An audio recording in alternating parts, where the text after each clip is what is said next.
I'm going to be doing a video with 5 points on how camp leaders can provide the best experience. Take that 30 minutes at the start of the day to plan, assign roles to your coaches and appropriate activities for certain times of the day. For an example, if it's dry in the morning and the kids like to be outside and like to be running around, try and get them outside in the morning when it's nice and dry. And if you can, try not to do a messy activity towards the end of the day when you know that there's going to have to be a bit of a clear up and a tidying of the area that you've used. It's easiest to split the children into different groups and have a carousel style activity, especially for the first half of the day. You can do that with different timings, so if you want to do a bit of a taster session, so they can do just 15 minutes on a different activity. The kids then rotate between the coaches so that every child gets to experience one of the coaches' sessions, and each coach gets to have some time with all of the kids. When splitting the groups, don't always do it on age. Find that some of the older kids are really helpful and their behaviour sometimes can be a lot better when they're with some of the younger kids, as they feel a bit more responsible and take on a leadership role. Number 3, if you can, try and not assign yourself a group. Try and be a floater, especially at the busiest part of the day.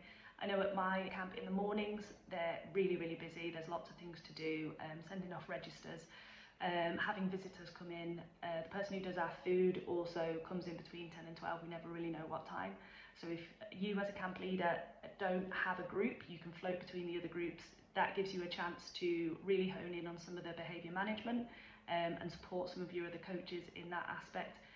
Also gives you a chance to kind of see how the day is running. If there's something that needs to be quickly gone and cleared up or tidied away, you can do that really quickly.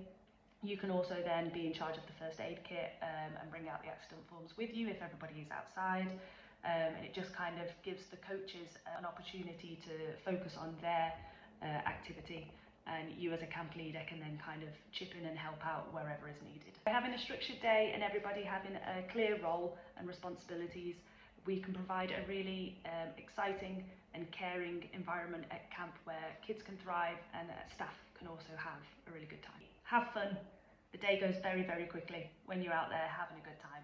So make sure you interact with your staff and the children, and if you can, assign a 2-minute reflection talk at the end of the day with your staff. If people can identify some things that didn't necessarily go very well and why they might not have gone well and what we can change for the next day, and get your coaches to be proactive and implement that themselves if they feel comfortable enough to do so. Get them to share some ideas of what works well, especially with specific children, and that hopefully would make the next day go even smoother.